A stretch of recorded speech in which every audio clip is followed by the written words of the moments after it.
नमस्कार, स्वागत है आपका सुमो बायोलॉजी में। देखिए, आज हम लोग एक इम्पॉर्टेंट टॉपिक करते हैं ईटीएस, इलेक्ट्रॉन ट्रांसपोर्ट चेन, जो सिचुएटेड होती कहाँ, इनर माइटोकॉन्ड्रियल मेम्ब्रेन पे। तो ईटीएस एक इम्पॉर्टेंट टॉपिक है और आप लोग इसमें उलझते हो, कोशिश करते हैं इसको बहुत आसान तरीके से समझने की। तो ईटीएस है क्या? ईटीएस इलेक्ट्रॉन ट्रांसपोर्ट सिस्टम और चेन, ये प्रोटीन्स हैं, कैरियर है, इलेक्ट्रॉन कैरियर है, प्रोटीन्स है, जो कहाँ पे, इनर माइटोकॉन्ड्रियल मेम्ब्रेन या इनर माइटोकॉन्ड्रियल मेम्ब्रेन पे। जो क्वेश्चन आपसे आते हैं, देखिए इसको मैं आपको समझाने की कोशिश करता हूँ। जो क्वेश्चन आते हैं वो भी हम लोग देखेंगे और हम लोग बिल्कुल सिंपल तरीके से समझेंगे। आपको केवल मैं इस तरह से समझाना भी चाहता हूँ और रटाना भी चाहता हूँ। तो दो तरीके होते हैं, या तो समझ लीजिए या रट लीजिए। दोनों ही तरीके आपको मैं करा रहा हूँ। एक तो समझा भी रहा हूँ, दूसरा रटने के लिए मैं आपको बता दूंगा कौन से पॉइंट इसमें ऐसे हैं जो आपसे पूछे जाते हैं, रट लीजिए। तो पहला तो यही है, कितने कॉम्प्लेक्स इसमें हैं। 1 2 3 4 5, इन पांचों कॉम्प्लेक्स के आपको नाम याद होने चाहिए। तो पहला कॉम्प्लेक्स है NADH डिहाइड्रोजिनेस, कॉम्प्लेक्स 1 है। दूसरा कॉम्प्लेक्स है सक्सीनेट डिहाइड्रोजिनेस। रट लीजिएगा, इसको लिख लीजिएगा, इसको स्टिल करके पॉज करके नोट्स बना लीजिएगा जैसा कि मैं बता रहा हूँ। करीब 20 से 25 लाइनें आप रट लेंगे, आपका काम चलेगा। तीसरा कॉम्प्लेक्स है ubiquinone cytochrome c, ubiquinone cytochrome c oxido reductase. आसान सा, इसका आगे मैं आपको नाम बता दूंगा। ये आपको नाम पढ़ने में थोड़ा सा मुश्किल लग रहा होगा, फिलहाल आप अभी के लिए इसको रखिए, ubiquinone cytochrome c oxido reductase. चौथा कॉम्प्लेक्स है साइटोक्रोम सी ऑक्सीडेज, यही केवल ऑक्सीडेज है, बाकी के रिडक्टेज है। NADH इसको रिडक्टेज भी बोलते हैं, इसको सक्सीनेट रिडक्टेज भी बोलते हैं और इसको यूबिक्विनोन साइटोक्रोम सी रिडक्टेज भी बोलते हैं। साइटोक्रोम सी ऑक्सीडेज केवल चौथा ऐसा कॉम्प्लेक्स है जिसमें ऑक्सीडेशन हो रहा, ऑक्सीडेज। और कॉम्प्लेक्स 5 है ATP सिंथेटेज। ठीक है जी, इसको ऐसे आपने लिखा एक तरफ। चले आगे, अब हम लोग इलेक्ट्रॉन ट्रांसपोर्ट चेन को पढ़ते हैं, समझते हैं। The following step in the respiratory process are, तो हम लोग क्रेब्स साइकिल भी पढ़ चुके हैं और ग्लाइकोलिसिस भी पढ़ चुके हैं। The following steps in the respiratory processes are to release and utilize the energy stored in NADH2 and FADH2। Krebs cycle में 3 जगह आपने देखा था NADH2 बने थे और एक जगह FADH2 बना था, अगर आपको याद हो तो। 3 जगह कहाँ पे?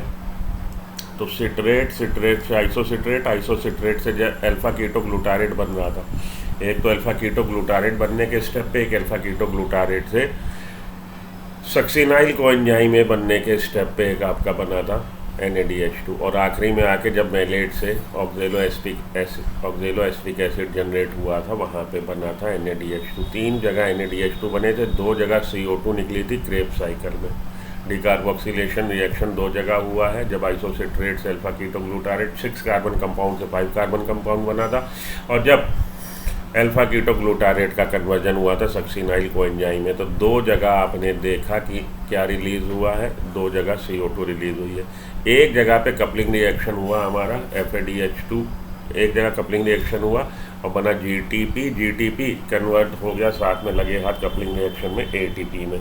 तो वो था सक्सीनाइल कोएंजाइम में से सक्सीनिक एसिड जहाँ बना है वहाँ पे GTP बना था, और FADH2 जनरेट हुआ था जब फ्यूमरेट जनरेट हुआ सक्सीनेट से। सक्सीनेट का कन्वर्जन जब फ्यूमरेट में हुआ तब बना था हमारा FADH2। ये सारी बातें ऐसे ही रख लीजिएगा, यही पूछा जाता। ठीक है, अब इधर आ जाइए। ये सारी बातें NADH2 और FADH2 बन गए, तो total in all pyruvic acid जो बना था ग्लाइकोलिसिस से, जब ग्लाइकोलिसिस से बना पायरुविक एसिड, उस पायरुविक एसिड से जब हमारा कंप्लीट इसका हो गया ब्रेकडाउन, ऑक्सीडेशन होते हुए ब्रेकडाउन कंप्लीट हो गया क्रेब साइकिल में, एरोबिक रेस्पिरेशन में, तो कितने आपको NADH2 मिल गए? 4। एक लिंक रिएक्शन में मिला है, लिंक रिएक्शन कि पायरुविक एसिड का कन्वर्जन एसिटाइल कोएंजाइम में हुआ in the presence of pyruvate dehydrogenase and magnesium ion. तो पायरुविक एसिड कोएंजाइम ए के साथ रिएक्ट किया in the presence of magnesium ion and pyruvate dehydrogenase, और उसने बना दिया था हमारा क्या? एसिटाइल कोएंजाइम में। ये लिंक रिएक्शन है। वहाँ पे भी एक NADH2 जनरेट हुआ था, तो एक पायरुविक एसिड से 4 NADH2 बने। एक पायरुविक एसिड से 4 NADH2, एक FADH2 और एक आपका GTP या ATP। 4 NADH2 1 NADH2 बराबर है 3 ATP के, तो 4 NADH2 बराबर है 12 ATP के, और 1 FADH2 बराबर है कितने के, 2 ATP के। तो 12 और 2 14 ATP हमारे NADH2 से बन रहे हैं क्रेब्स साइकिल और लिंक रिएक्शन में मिला के, और एक उसने एक्स्ट्रा दिया था 15। एक पायरुविक एसिड जब पूरी तरह से टूट गया एरोबिक रेस्पिरेशन में, तो 15 आपके ATP के बराबर बन रहा है, और 2 पायरुविक एसिड से 30, 8 आपके ग्लाइकोलिसिस के, 38 एरोबिक रेस्पिरेशन में ATP फॉर्मेशन होने के चांसेस हैं। ठीक है जी, चलिए अब देख लें कि ये NADH2 जो आपको चेक मिले हैं, इन चेक को हमें कैश भी तो कराना है, इनको ATP में भी तो बदलना है। तो इनको ATP में बदलने की जो क्रियाविधि है, NADH2 और FADH2, इनको ATP में बदलने की जो क्रियाविधि है वही ETS इलेक्ट्रॉन ट्रांसपोर्ट सिस्टम या इलेक्ट्रॉन ट्रांसपोर्ट चेन है। NADH2 और FADH2 जो रिड्यूसिंग पावर जनरेट होगा, इनको साथ के साथ हमें क्या करना है, ऑक्सीडाइज करना है, ताकि NAD+ और FAD+ जनरेट होता रहे और क्रेब्स साइकिल चलता रहे। तो ये अपने हाइड्रोजन एटम डोनेट कर देंगे, और हाइड्रोजन एटम में क्या है, प्रोटॉन और इलेक्ट्रॉन। इलेक्ट्रॉन अलग मूव हो जाएंगे, प्रोटॉन अलग मूव हो जाएंगे। तो प्रोटॉन तो इधर आते चले जाएंगे, यहाँ पे इंटर मेम्ब्रेन स्पेस भैया, ये माइटोकॉन्ड्रिया की इनर मेम्ब्रेन या आउटर मेम्ब्रेन, इन दोनों के बीच में इंटर मेम्ब्रेन स्पेस। ठीक, और यहाँ पे मैट्रिक्स। तो जब इलेक्ट्रॉन डाउन द ग्रेडियंट आते हैं, डाउन द ग्रेडियंट ढलान से नीचे, ऑक्सीडो रिडक्शन पोटेंशियल के लेवल पे बात हो रही है, ये कोई ऐसी चीज़ नहीं है कि ढलान बनी हुई है। ठीक है, इसको ये ऐसे ही रट लीजिए, समझ लीजिए, उलझिए मत। तो जब ये डाउन द ग्रेडियंट आते हैं, इलेक्ट्रॉन अपनी इतनी एनर्जी रिलीज़ करते हैं कि उस एनर्जी की सहायता से प्रोटॉन इधर आते चले जाते हैं, और बन जाएगा क्या, प्रोटॉन ग्रेडियंट। वो प्रोटॉन ग्रेडियंट ब्रेक होगा जब प्रोटॉन वापस कपलिंग फैक्टर से निकल के हमारे एलिमेंट्री पार्टिकल से, ऑक्सीजोम से निकल के आ जाएंगे कहाँ, मैट्रिक्स में। तो प्रोटॉन इतनी एनर्जी रिलीज़ कर देंगे कि ATP का सिंथेसिस हो जाए। ये है कहानी। ठीक है जी, तो इलेक्ट्रॉन इधर मूव होते चले जा रहे हैं और प्रोटॉन इधर इकट्ठा होता चला जा रहा है। इसमें इलेक्ट्रॉन को पकड़ कौन रहा है, कैरियर आगे कौन बढ़ा रहा है, कैरियर। और वो कैरियर क्या है, प्रोटीन्स है, साइटोक्रोम्स है, फ्लेविन मोनोन्यूक्लियोटाइड है, वही सब है। आइए देखते हैं। The following steps in the respiratory process are to release and utilize the energy stored in NADH2 and FADH2। This is accomplished when they are oxidize. कौन ऑक्सीडाइज हो रहा है, ऑक्सीडेशन किसका हो रहा है, NADH2 FADH2।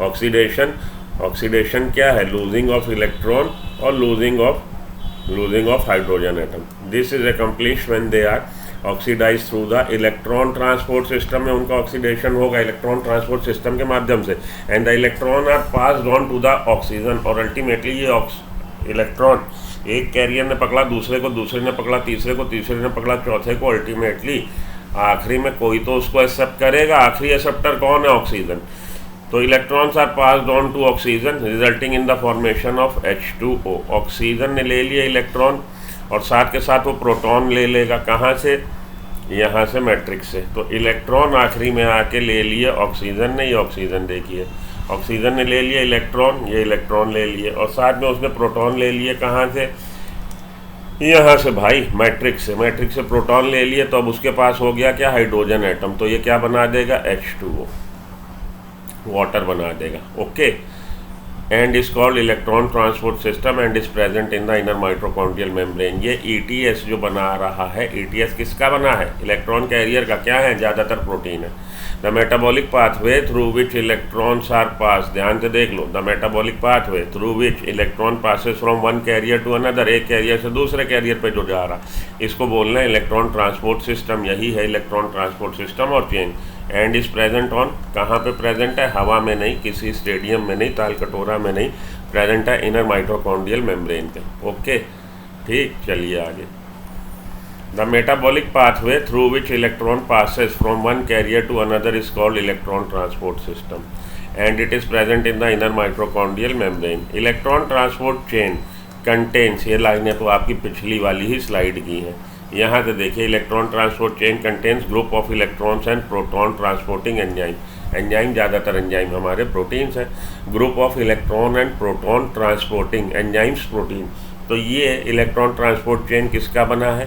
प्रोटीन्स का बना है। It is a series of coenzyme and cytochromes that take part in the passage of electron from a chemical to its ultimate acceptor. ये क्या है? सीरीज, एक क्रम है। एक क्रम किसका है? कोएंजाइम्स का है, साइटोक्रोम्स का। कोएंजाइम्स फ्लेविन मोनोन्यूक्लियोटाइड कोएंजाइम है, और इसके अलावा यूबिक्विनोन कोएंजाइम है।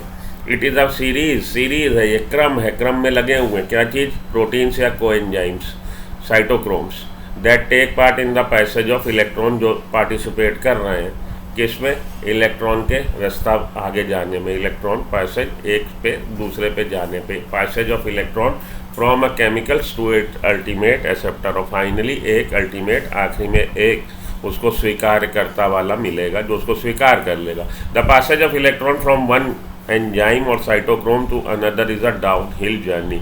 अब ये जो इलेक्ट्रॉन का जाने का तरीका है, पैसेज आगे बढ़ने का जो तरीका है, एक एंजाइम से और साइटोक्रोम या साइटोक्रोम से टू अनदर एंजाइम और साइटोक्रोम, ये अपने आप में एक उतरती हुई रास्ता है, एक उतरता हुआ डाउन हिल जर्नी, ढलान पर चलने वाला रास्ता है। With a loss of energy at each step. तो जब आप किसी को ऊपर से नीचे को लुढ़काएंगे तो एनर्जी रिलीज होगी। वही इलेक्ट्रॉन जब डाउन ग्रेडियंट आता है, down the gradient about what? Electro redox potential, उसके रिडॉक्स पोटेंशियल के, जब वो डाउन द, अब ये रिडॉक्स पोटेंशियल और इलेक्ट्रॉन रिडॉक्स पोटेंशियल, ये सब अगर बातें समझो तो आप अपने केमिस्ट्री वाले सर से मिलो। बायोलॉजी में आपने इसको रट लेना है क्या कि ये down the gradient according to its redox potential आ रहा। तो मानो उसके पास काइनेटिक एनर्जी थी 100 जूल की, अब वो गिर के रह गई 80 जूल, फिर 60 जूल, इस तरह से आप समझ लो रिडॉक्स पोटेंशियल की। तो रिडॉक्स पोटेंशियल पे अपने डाउन द ग्रेडियंट आ रहा है तो एनर्जी रिलीज कर रहा है। At each step the electron carrier include, और इन स्टेप्स में, इन रस्तों में आपको मिल सकता है फ्लेविन, मिल सकता है आयरन सल्फर कॉम्प्लेक्स FeS, जिसको हम लोग लिख देते हैं शॉर्ट फॉर्म में। फ्लेविन मिल सकता है FMN लिख देते हैं हम लोग, फ्लेविन मोनोन्यूक्लियोटाइड, या FeS आयरन सल्फर कॉम्प्लेक्स मिल सकता है, या साइटोक्रोम। तो cytochrome B, cytochrome C, cytochrome C1, cytochrome A3 cytochrome, अलग अलग साइटोक्रोम मिल सकते हैं, या क्विनोन, हमको क्विनोन मिल सकता है। तो यही सब इलेक्ट्रॉन कैरियर हैं जो रिडॉक्स पोटेंशियल के हिसाब से डाउन द ग्रेडियंट अरेंज है। Flavin iron sulphur compound complex, cytochrome and quinone, 4 तरह के इलेक्ट्रॉन कैरियर हमारे ETS चेन में पार्टिसिपेट कर रहे हैं जो इनर माइटोकॉन्ड्रियल मेम्ब्रेन पे हैं। Most of them are prosthetic group of protein, और ज़्यादातर ये जो हैं कैरियर प्रोटीन्स हैं, प्रोस्थेटिक ग्रुप बना रहे हैं प्रोटीन के प्रोस्थेटिक ग्रुप बना रहे हैं।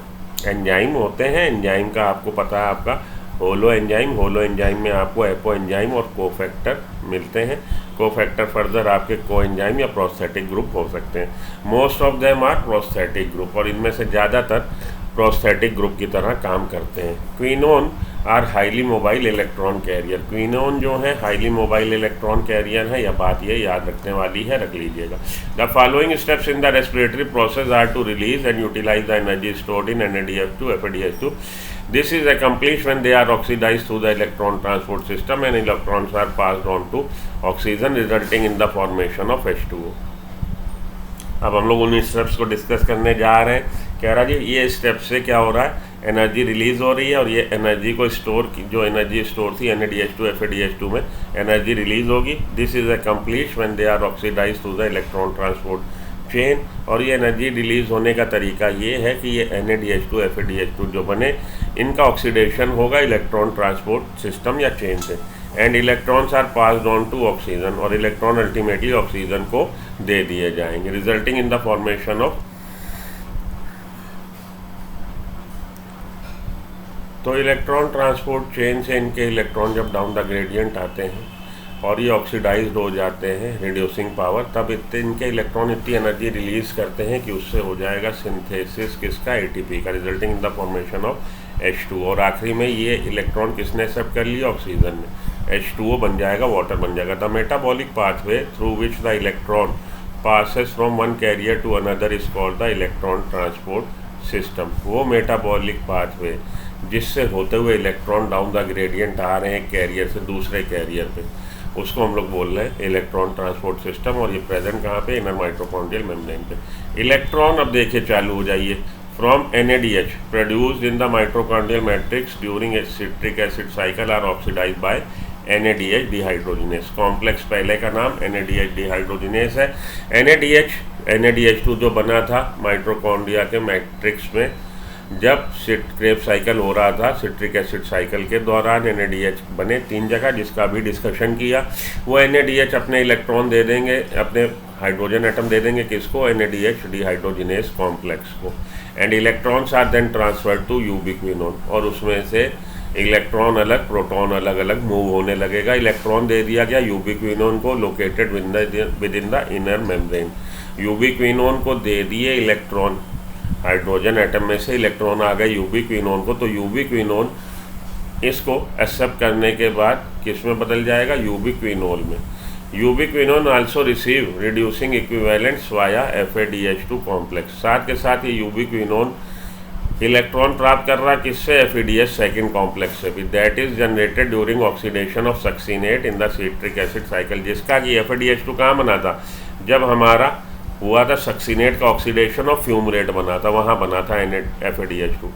तो ये यूबिक्विनोन ना केवल इलेक्ट्रॉन पहले हमारे कॉम्प्लेक्स से ले रहा है, NADH2 के ले रहा है, बल्कि FADH2 से भी ले रहा है। हमारे ये इलेक्ट्रॉन यूबिक्विनोन किससे ले रहा है, तो NADH डिहाइड्रोजिनेस से तो ले ही रहा है, FADH2 डिहाइड्रोजिनेस से भी ले रहा है। That is generated during oxidation of succinate in the citric acid cycle, जो कि कॉम्प्लेक्स 2 है। द रिड्यूस यूबिक्विनोन, अब ये रिड्यूस हो गया यूबिक्विनोन इलेक्ट्रॉन लेने के बाद। Oxidation is losing of electron, reduction is gaining of electron, net gain reduction, reduce हो गया। Reduce ubiquinone, ubiquinol is then oxidised with the transfer of electron to cytochrome C via cytochrome BC1 complex. तो देखिए 3 complex की बात हो गई है, NADH dehydrogenase, FADH2 dehydrogenase, और तीसरा कॉम्प्लेक्स है साइटोक्रोम BC1 कॉम्प्लेक्स। तो यूबिक्विनोन जो हमारा है उसने यूबिक्विनोन में बदल गया जब उसने हाइड्रोजन ले लिए। ये इलेक्ट्रॉन अब किसको देगा अपने, ये इलेक्ट्रॉन देगा अब किसको, साइटोक्रोम C को। और साइटोक्रोम C तक वो पहुंचेंगे कैसे, BC1 के माध्यम से।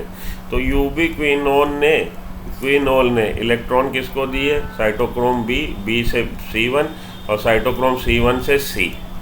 BC1 कॉम्प्लेक्स तीसरा कॉम्प्लेक्स है, कॉम्प्लेक्स 3 का नाम cytochrome BC1 complex. Cytochrome C is a small protein attach to the outer surface of the inner membrane. ये लाइन बहुत इंपॉर्टेंट है, इससे क्वेश्चन बनाते हैं। साइटोक्रोम C स्मॉल प्रोटीन है, कहाँ पे है, outer surface of inner mitochondrial membrane, inner membrane की आउटर सरफेस पे, and act as a mobile carrier. और ये मोबाइल है, याद रख लीजिएगा, यही पूछा जाता है कि इनमें से मोबाइल कैरियर कौन है। तो यूबिक्विनोन वो भी मोबाइल कैरियर है, और साइटोक्रोम C वो भी मोबाइल कैरियर है। यूबिक्विनोन भी मोबाइल है, साइटोक्रोम C भी मोबाइल है। Cytochrome C small protein attach to the outer surface of inner membrane and act as a mobile carrier for transfer of protein between complex 3 and complex 4। complex 3 और complex 4 में complex 4 क्या है, cytochrome AA3 oxidase, cytochrome C oxidase. ठीक है जी, तो याद रहेगा आपको complex 1 NADH2 dehydrogenase, complex 2 FADH2 dehydrogenase, complex 3 cytochrome BC1 complex, और कॉम्प्लेक्स 4 साइटोक्रोम C ऑक्सीडेज। ये आपको शुरू में मैंने बताया था कि केवल 4th कॉम्प्लेक्स ऐसा है जो ऑक्सीडेज है। Complex 4 refers to the cytochrome C oxidase, complex containing cytochrome A and A3। Cytochrome C oxidase हमारा कॉम्प्लेक्स 4 है, जिसमें कि आपको मिल रहे हैं, क्या मिल रहे हैं, साइटोक्रोम A और A3 and 2 copper centre. Okay, याद रहेगा। चलिए, When the electron pass from one carrier, जब इलेक्ट्रॉन पास हो रहा है कैरियर से दूसरे कैरियर पे, another carrier from complex 1 to 5 in the electron transport chain, they are coupled to ATP synthesis। तो उनके साथ साथ इलेक्ट्रॉन के मूव होने से प्रोटॉन इधर आ रहे हैं, और प्रोटॉन के ग्रेडियंट ब्रेक होने से जब वो मैट्रिक्स में जाएगा, इनर माइटोकॉन्ड्रियल मेम्ब्रेन, जब प्रोटॉन से इधर आ जाएंगे, इलेक्ट्रॉन के डाउन द ग्रेडियंट आने से यहाँ पे प्रोटॉन ग्रेडियंट बन जाएगा। अब ये क्रिस्टी जब ये वापस जाएगा माइटोकॉन्ड्रियल मैट्रिक्स में तब एटीपी बनेगा, क्योंकि एनर्जाइज हो गए हैं, प्रोटॉन में एनर्जी है, प्रोटॉन की एनर्जी से हम लोग एटीपी बनाएंगे। In the electron transport chain they are coupled to ATP synthetase complex for the production of ATP from ADP and inorganic phosphate. तो एटीपी बनेगा, किससे बनेगा? एडीपी और इनऑर्गेनिक फॉस्फेट। इनऑर्गेनिक फॉस्फेट इससे जुड़ने जा रहा है, उसको एनर्जी चाहिए, बॉन्ड फॉर्मेशन के लिए एनर्जी चाहिए। एनर्जी कौन देगा? H+ का मूवमेंट। H+ में एनर्जी कहाँ से आ गई? H+ में एनर्जी आई है जब इलेक्ट्रॉन डाउन द ग्रेडियंट आए हैं। तो इलेक्ट्रॉन के डाउन द ग्रेडियंट आने की वजह से प्रोटॉन उधर से इधर लाए गए, एनर्जी आ गई इनमें। और ये जब प्रोटॉन वापस गए माइटोकॉन्ड्रियल मैट्रिक्स में, तब उसने एनर्जी रिलीज करी और उस एनर्जी की सहायता से एडीपी और इनऑर्गेनिक फॉस्फेट आपस में बाउंड होके बना देंगे एटीपी। तो कॉम्प्लेक्स पहला है हमारा NADH2 डिहाइड्रोजिनेस, दूसरा है FADH2 NADH dehydrogenase, FADH2 dehydrogenase, तीसरा है साइटोक्रोम B/C1 और चौथा है साइटोक्रोम C ऑक्सीडेज। रट लीजिएगा ऐसे ही, क्लियर है ना। तो NADH2 ने दिए थे अपने इलेक्ट्रॉन किसको? NAD को। NADH2 ने अपने इलेक्ट्रॉन दिए थे फ्लेमिन मोनो न्यूक्लियोटाइड को। उसने इलेक्ट्रॉन किसको दिए? उसने इलेक्ट्रॉन दे दिए यूबिक्विनोन को। यूबिक्विनोन ने किसको दिए? यूबिक्विनोन ने दे दिए हैं FADH2 जिसको इलेक्ट्रॉन दे रहा है यूबिक्विनोन को। यूबिक्विनोन किसको दे रहा है? यूबिक्विनोन दे रहा साइटोक्रोम B/C1 के माध्यम से, with the help of cytochrome B/C1 किसको दे रहा? साइटोक्रोम C को। और साइटोक्रोम C किसको दे रहा? साइटोक्रोम A3 को। ठीक है, इस तरह से आपको ये याद होना चाहिए। देखिए साइटोक्रोम B/C1 की माध्यम से, थर्ड कॉम्प्लेक्स के माध्यम से दे दिए गए साइटोक्रोम C को। साइटोक्रोम C पे आने के बाद साइटोक्रोम C मोबाइल है, साइटोक्रोम C ने दे दिए हैं कॉम्प्लेक्स 4 को, साइटोक्रोम C ऑक्सीडेज को। ठीक है जी। हाँ जी, when the electron pass from one carrier to another carrier via complex 1 to 4 in the electron transport chain, they are coupled to ATP synthetase for the production of ATP and ADP. The number of ATP molecules synthesized depend on the electron donor. कितने बनेंगे depend करता है कि electron किसके, NADH2 के कि FADH2 के। Oxidation of one molecule of NADH2 give rise to 3 ATP, while that of one molecule of FADH2 2 molecule of ATP. तो एक मॉलिक्यूल NADH2 के ऑक्सीडेशन से 3 ATP और एक FADH2 के ऑक्सीडेशन से 2 ATP बनते हैं। कंपोनेंट ऑफ ETS, अब यहाँ ध्यान से देखो, NADH डिहाइड्रोजिनेस और NADH यूबिक्विनोन रिडक्टेज। तो NADH dehydrogenase complex 1, ubiquinol located within the inner mitochondrial membrane, the reduced ubiquinone is called ubiquinol। FADH2 और इसी का दूसरा नाम सक्सीनेट यूबिक्विनोन रिडक्टेज, इसी का दूसरा नाम है सक्सीनेट यूबिक्विनोन रिडक्टेज। FADH2 या इसका दूसरा नाम सक्सीनेट यूबिक्विनोन रिडक्टेज, या कई जगह FADH2 रिडक्टेज। चलिए कोई बात नहीं, आपने कॉम्प्लेक्स 1 का नाम रटा NADH डिहाइड्रोजिनेस और NADH यूबिक्विनोन रिडक्टेज। FADH2 और succinate ubiquinone reductase. Complex 3 cytochrome B/C1। तो ये FADH2 अपने इलेक्ट्रॉन किसको देता है? यूबिक्विनोन को देता है। और ये किसको देता है? NADH2, ये भी अपने इलेक्ट्रॉन यूबिक्विनोन को देता है। यूबिक्विनोन यूबिक्विनोल में बदल जाता है। यूबिक्विनोन किसको देता है? यूबिक्विनोन देता है साइटोक्रोम C को। किसकी सहायता से? B/C1 की सहायता से। साइटोक्रोम C पे आने के बाद cytochrome C oxidase complex, complex 4 refers to the cytochrome C oxidase complex containing cytochrome A and AT। Cytochrome C पे आने के बाद साइटोक्रोम A और A3 को ये दे दिए जाते हैं इलेक्ट्रॉन। तो cytochrome C oxidase complex 4 refers to the cytochrome C oxidase containing cytochrome A, A3 and 2 copper unit। ये पूछा जाता है आपसे कौन से कॉम्प्लेक्स पे कॉपर यूनिट है। साइटोक्रोम A3 पे दो कॉपर यूनिट है, ये पूछा जाता है। Cytochrome A3 contains 2 copper unit, cytochrome A and A3। तो साइटोक्रोम C हमारी स्मॉल प्रोटीन है, मोबाइल है, attach to the outer surface of inner membrane. याद रखना है आपने, it is a mobile carrier for transfer of electron between 3 and 4। तो 3N4 cytochrome B/C1 है हमारा 3 और साइटोक्रोम C ऑक्सीडेज है हमारा 4। साइटोक्रोम C से फिर हमारे इलेक्ट्रॉन किस पे आ गए, A और A3 पे आ गए। ठीक है जी, चलो आगे।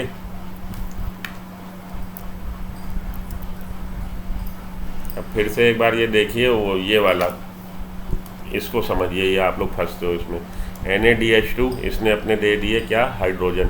तो हाइड्रोजन में से प्रोटॉन तो इधर आ गए, इलेक्ट्रॉन आ गया किस पे, यूबिक्विनोन पे। यूबिक्विनोन ने इलेक्ट्रॉन ले लिया, यूबिक्विनोल हो गया। और यूबिक्विनोल को इलेक्ट्रॉन कौन दे रहा है, FADH2 भी दे रहा है। FADH2 के इलेक्ट्रॉन भी इस पे आ रहे हैं यूबिक्विनोन पे। प्रोटॉन वो इधर दे देगा हाइड्रोजन एटम में से, और इलेक्ट्रॉन दे देगा किसको, साइटोक्रोम B/C1 की सहायता से। B/C1 की सहायता से वो दे देगा किसको, साइटोक्रोम C को। तो साइटोक्रोम C तक आ जाएंगे, ये है साइटोक्रोम C। साइटोक्रोम B/C1, ये है C1। साइटोक्रोम C पे आने के बाद साइटोक्रोम A3।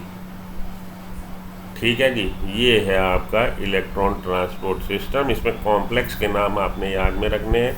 पहले वाला है NADH रिडक्टेज, NADH2 रिडक्टेज या NADH डिहाइड्रोजिनेज। दूसरे वाला है FADH2 रिडक्टेज या सक्सीनेट डिहाइड्रोजिनेज, सक्सीनेट यूबिक्विनोल डिहाइड्रोजिनेज। तो उसको रख लीजिए इस तरह से। और तीसरा है cytochrome B/C1 complex, cytochrome B/C1 complex. और चौथा है आपका साइटोक्रोम C ऑक्सीडेज, जिसमें A और A3 साथ में। इस तरह से आपको ये कॉम्प्लेक्स रखने पड़ेंगे। साइटोक्रोम C हमारा मोबाइल प्रोटीन है और यूबिक्विनोन भी मोबाइल प्रोटीन है। अब इतना जानने के बाद हम लोग सम अप करें और आगे इसके क्वेश्चन लगाएं, तो देखिए आपको सभी चीज़ें अब आ जाएंगी। यूबिक्विनोन मोबाइल है, FADH2 और succinate ubiquinone reductase, NADH2 dehydrogenase और NADH ubiquinone reductase, succinate ubiquinone reductase और FADH2 और succinate dehydro. Cytochrome B/C1, cytochrome C oxidase, B/C1 cytochrome C oxidase complex 4 refers to the cytochrome C oxidase complex. और cytochrome C mobile protein हमारी। ठीक, चलिए आगे। विच of the following, अब हम लोग क्वेश्चन लगा ले कुछ। Which of the following terminal cytochrome is responsible for donating electron to oxygen. तो साइटोक्रोम A3 आखिरी में, सबसे आखिरी में A3 है। A3 देता है इलेक्ट्रॉन किसको, ऑक्सीजन को। The correct sequence of electron acceptor in ETS। तो सबसे पहले कौन था, सबसे पहले था हमारा NADH का, NADH डिहाइड्रोजिनेज। उससे किससे आ गया, उस पर आ गया यूबिक्विनोन पे। यूबिक्विनोन पे आने के बाद, यूबिक्विनोन पे आने के बाद साइटोक्रोम B/C1, B/C1 के बाद साइटोक्रोम BC, फिर A, फिर A3। ठीक, ये वाला हमारा ठीक है, बी वाला, बी आंसर ठीक। Electron transport chain is present in which part of the mitochondria. Inner mitochondrial membrane पे होता, रट लो बिल्कुल।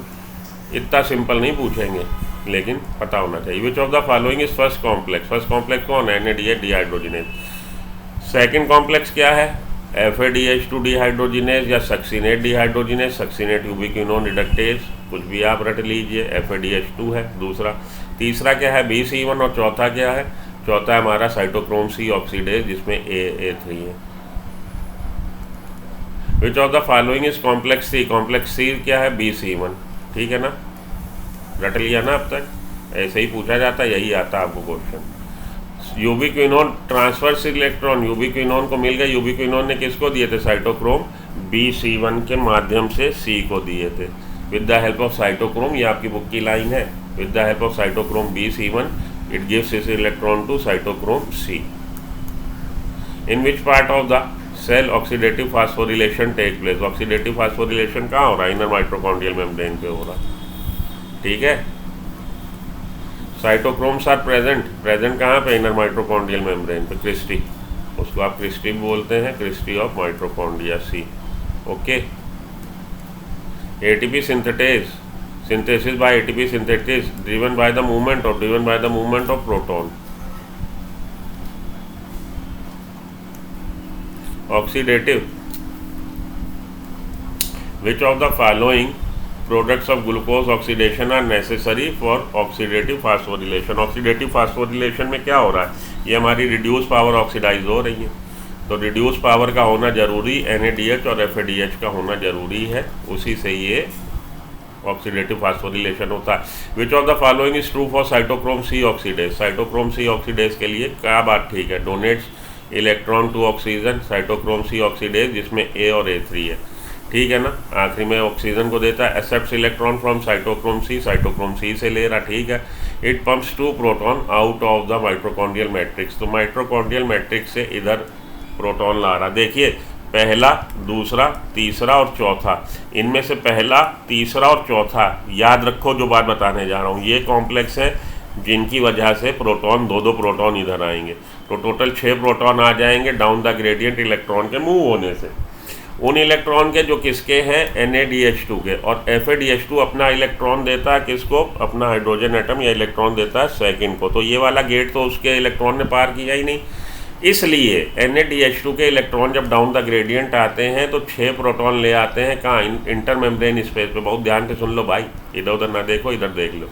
NADH2 के इलेक्ट्रॉन जब डाउन द ग्रेडियंट आते हैं 6 प्रोटॉन को मोबिलाइज कर देते हैं, और 2 प्रोटॉन के वापस जाने से एक ATP बनती है, इसलिए 3 ATP जनरेट होती है NADH2 के इलेक्ट्रॉन से। वेयर 4 प्रोटॉन इधर आएंगे जब FADH2 के इलेक्ट्रॉन डाउन द ग्रेडियंट आएंगे, और 2 प्रोटॉन से बनती है एक ATP, इसलिए समझ में आई बात, फिर समझ लो भाई। Due to the movement of electron of किसके, इलेक्ट्रॉन NADH2 के, NADH2 के इलेक्ट्रॉन जब डाउन द ग्रेडियंट आते हैं 6 प्रोटॉन मोबिलाइज कर देते हैं मैट्रिक्स से इंटर माइट्रोकॉन्ड्रियल मेम्ब्रेन में, इंटर माइट्रोकॉन्ड्रियल स्पेस में, इंटर माइट्रोकॉन्ड्रियल स्पेस में 6, 2 2 2, 1 2 3 और 4 कॉम्प्लेक्स है। 2 प्रोटॉन यहाँ से गए, 2 प्रोटॉन यहाँ से गए, 2 प्रोटॉन यहाँ से गए, कहाँ से कहाँ गए, अरे बच्चा मैट्रिक्स से, माइट्रोकॉन्ड्रिया के मैट्रिक्स से इंटर माइट्रोकॉन्ड्रियल मेम्ब्रेन में गए जब प्रोटॉन डाउन द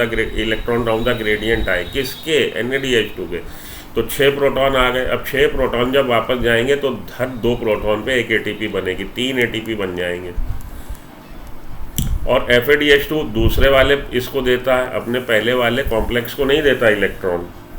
FADH2 दूसरे वाले कॉम्प्लेक्स को इलेक्ट्रॉन देता है, दूसरे वाले गेट से प्रोटॉन इधर आते ही नहीं, केवल तीसरे चौथे से 2 आएंगे, 2 इधर से आएंगे, 2 इधर से आएंगे, 2 इधर से आएंगे। इसलिए जब FADH2 के इलेक्ट्रॉन डाउन द ग्रेडियंट आते हैं तो केवल 4 प्रोटॉन को उन्होंने मैट्रिक्स से इधर लाए, तो 4 प्रोटॉन जब वापस जाएंगे तो 2 ATP बनाएंगे। आई बात समझ में, NADH2 की वजह से 3 ATP बनते हैं, FADH2 के इलेक्ट्रॉन की वजह से 2 ATP बनते हैं। द लास्ट और टर्मिनल साइटोक्रोम, लास्ट साइटोक्रोम और टर्मिनल साइटोक्रोम इन रेस्पिरेटरी चेन कौन है, cytochrome A3। Iron porphyrin protein complex occurs in, तो साइटोक्रोम में मिलेगी आपको iron porphyrin protein. Which of the element is component of cytochrome oxidase, cytochrome oxidase में क्या मिल रहा, कॉपर मिल रहा, कॉपर के 2 सेंटर थे। The final electron acceptor, final electron acceptor कौन है, ऑक्सीजन, तो ऑक्सीजन ने ले लिया, किसको ले लिया, इलेक्ट्रॉन को, साथ में 2 हाइड्रोजन प्रोटॉन ले लिए तो H2O बन गया। Mobile electron carrier in ETS in endo mitochondrial membrane, mobile electron carrier in ETS in माइट्रोकॉन, क्या क्या था अभी आपको बताया था। एक तो आपका साइटोक्रोम C कहीं लिखा है, हाँ ये लिखा साइटोक्रोम C, और हमारा साइटोक्रोम ये वाला है, प्लास्टोक्विनोन नहीं, ये वाला साइटोक्रोम C और यूबिक्विनोन। अभी आपको चिक के मैं बता रहा था कि साइटोक्रोम C और हमारे ये वाला है, बल्कि B, ये भी नहीं है, PC प्लास्टोसाइनिन हो गया वो, तो साइटोक्रोम C और यूबिक्विनोन हमारे मोबाइल इलेक्ट्रॉन कैरियर हैं, ठीक है। अब देखो आप, ये आखिरी है, समझ लो इसको। The only complex that participate in both citric acid cycle and electron transfer, एक ऐसा कैरियर या एक ऐसा प्रोटीन या एक ऐसा एंजाइम बताइए जो citric acid cycle TCA cycle में भी काम करता है और इलेक्ट्रॉन ट्रांसपोर्ट, सक्सीनेट डिहाइड्रोजिनेज है, रट लेना बिल्कुल बाबा, सक्सीनेट डिहाइड्रोजिनेज दोनों में काम करता है। ए के अपोजिट आप लिख लो 3, मैचिंग करनी है, ये मिसमैच है, हमें मैचिंग करनी है। ए के अगेंस्ट लिख लो 3। द लास्ट और टर्मिनल साइटोक्रोम क्या था, साइटोक्रोम A3 था, ये ठीक है। इसके आगे ये आना चाहिए। द फाइनल इलेक्ट्रॉन एक्सेप्टर क्या है, ऑक्सीजन, इसके आगे ये आएगा ऑक्सीजन। मोबाइल इलेक्ट्रॉन कैरियर कौन था, साइटोक्रोम C और हमारा यूबिक्विनोन, इसके आगे डी के आगे फर्स्ट आएगा। आई बात समझ में? नहीं आई तो फिर समझ लो। इसके आगे ए के आगे 3 लिखो, बी के आगे ठीक है, फाइनल एक्सेप्टर ऑक्सीजन है, सी के आगे 4 लिखो और डी के आगे 1 लिखो। समझ गया? ये डिस्कशन हो चुका है, दोबारा मेरा गला मत पकवाओ, आगे बढ़ो। तो ये ख़त्म हुआ आपका क्या जी, ये आपका बहुत एक इम्पॉर्टेंट टॉपिक ख़त्म हुआ, जिसको कि हम लोग इलेक्ट्रॉन ट्रांसपोर्ट चेन। अब इसको आगे अगर हम लोग देखें, केमी ऑस्मोटिक थ्योरी है, वो बताया जा रहा है कि प्रोटॉन जब बाहर निकल आते हैं, प्रोटॉन या इंटरमाइटोकॉन्ड्रियल मेम्ब्रेन से जब मैट्रिक्स में आते हैं, जिसको हम लोग ऑलरेडी डिस्कस कर चुके हैं, प्रोटॉन जब इधर आएगा ATP बनेगी। You have already studied about the mechanism of membrane link ATP synthesis as explained in chemiosmotic theory. Chemiosmotic theory जो पीटर मिशेल ने दी थी और जिसकी सहायता से आपने फोटोफॉस्फोरिलेशन किया था क्लोरोप्लास्ट में जो बने थे, उसमें भी प्रोटॉन ल्यूमेन में इकट्ठे हो गए थे थैलाक्वाइड के, और जब प्रोटॉन डाउन आए हैं बाहर फैसिलिटेटेड डिफ्यूज़न हो गए कपलिंग फैक्टर से, तो ATP बने थे। वही चीज़ यहाँ हो रहा है, प्रोटॉन यहाँ पे इकट्ठा कर लिए हैं आपने इंटर माइटोकॉन्ड्रियल स्पेस में। ये प्रोटॉन जब मैट्रिक्स में वापस जाएंगे तो इतनी एनर्जी लिबरेट करेंगे कि ATP का सिंथेसिस हो जाए, ये यहाँ बताया गया। ATP सिंथेटाइज हमारा कॉम्प्लेक्स 5 है। एलिमेंट्री पार्टिकल्स और ऑक्सीजोम्स उसके F1 F0 धंसा हुआ, F1 बाहर को निकला हुआ। ऑलरेडी ये सब बातें आपको पता होंगी। F0 इंटीग्रल मेम्ब्रेन प्रोटीन है, F0 धंसा होता है, that forms the channel through which proton cross the membrane. वो एक रास्ता बना रहा, फैसिलिटेटेड डिफ्यूजन है, पूछा जा चुका है। The passage of proton through the channel is couple to the catalytic site of F1 component for the production of ATP। जब प्रोटॉन इधर आएंगे तब वो ATP का सिंथेसिस करवा देंगे। For each ATP produce 2 proton pass through F0 from the inter membrane space to the matrix. एक ATP बनने के लिए 2 प्रोटॉन का इंटर माइटोकॉन्ड्रियल स्पेस से, इंटर मेम्ब्रेन स्पेस से मैट्रिक्स की तरफ आना लाजमी है। When the electron pass from one carrier to another via complex 1 to 4 in the electron transport chain, they are coupled to ATP synthetase। तो उसके साथ साथ क्योंकि ये डाउन द ग्रेडियंट जब आते हैं, प्रोटॉन इधर आते जाते हैं, प्रोटॉन ही जब वापस जाएंगे मैट्रिक्स में तो ATP का सिंथेसिस होता जाएगा। यहाँ पे ये बात बोली गई है, they are couple to ATP synthetase for the production of ATP from ADP and inorganic phosphate. Terminal oxidation, the role of oxygen is limited to the terminal stage. Oxygen का रोल बिल्कुल आखिरी कदम पे है। Yet the presence of oxygen is vital, लेकिन oxygen बहुत आवश्यक, बहुत वाइटल, बहुत महत्वपूर्ण है। Since it drives the whole process, क्योंकि इसी पे आखिरी में आके, आखिरी में धोनी इसी ने बनना, छक्का मार के यही जिताएगा, तो हमारा हो जाएगा एरोबिक रेस्पिरेशन। ठीक है जी। अगली सीरीज़ में ये यहाँ पे आके मैं अपनी वाणी को विराम देता हूँ। अगली सीरीज़ में हम लोग फर्मेंटेशन एंड एरोबिक रेस्पिरेशन पढ़ेंगे। तो आज हम लोगों ने पढ़ा ETS को। ETS में जो बातें आपसे पूछी जाती हैं वो सारी बातें मैंने आपको अलग अलग तरीके से समझाने की कोशिश करी है। एक तो आपसे सीरीज़ पूछी जा सकती है इसकी कॉम्प्लेक्स की, दूसरा किसने किसको दे दिया इलेक्ट्रॉन, ये पूछा जा सकता है। तीसरा कि कौन से हमारे मोबाइल कैरियर हैं, साइटोक्रोम C कहाँ पे लोकेटेड है, इनर माइटोकॉन्ड्रियल मेम्ब्रेन की आउटर सरफेस पे। मोबाइल कौन सा है, साइटोक्रोम C और यूबिक्विनोन है। कॉपर सेंटर किस में है, फोर्थ कॉम्प्लेक्स में है, साइटोक्रोम C ऑक्सीडेज, जो उसमें A3 है और A3 में 2 कॉपर सेंटर है। यही बातें आपसे घूम फिर के पूछी जाती हैं। NaDH2 के अगर इलेक्ट्रॉन या hydrogen atom electron down the gradient आ रहे हैं तो उसकी वजह से कितने बनेंगे, ATP 3, FADH2 की वजह से 2, NaDH2 की वजह से 3 क्यों, क्योंकि वो अपना देता है फर्स्ट, पहले ही फाटक से उसके इलेक्ट्रॉन आते हैं, और FADH2 ने अपने जो इलेक्ट्रॉन दिए हैं दूसरे फैक्टर को दिए हैं, पहले फैक्टर को उसने, पहले कॉम्प्लेक्स को उसने बाईपास कर दिया। पहला, तीसरा और चौथा 3 फाटक है जिससे प्रोटॉन इधर आते हैं, सेकंड कॉम्प्लेक्स से प्रोटॉन नहीं आता, ये बात याद रखिएगा। पहला ये, दूसरा है यहाँ पे दिखाया नहीं है आपकी बुक में, नए एडिशन में दिखाया कि भाई ये जो हमारे FADH2 हैं, FADH2 ने यहाँ पे अपने इलेक्ट्रॉन दिए। ठीक है। और जिनके पुरानी एडिशन हो, ये 2H इधर की तरफ एरो है, उसको सही कर लीजिएगा, वो एरो अंदर की तरफ ही है, बाहर की तरफ नहीं है। तो जो इनके पास पुरानी एडिशन NCERT उसको चेक कर लीजिए, नए एडिशन में तो उन्होंने ये डायग्राम ही बदल दिया। तो NADH2 ने इसको दिए, FADH2 ने इसको दिए। इस वाले की वजह से प्रोटॉन सेकंड वाले गेट से नहीं आते, तो सेकंड वाले ने यहाँ दिया, बल्कि सेकंड वाले ने यहाँ दिया है। ये हमारा फर्स्ट कॉम्प्लेक्स NADH2 रिडक्टेज, ये हमारा तीसरा कॉम्प्लेक्स साइटोक्रोम।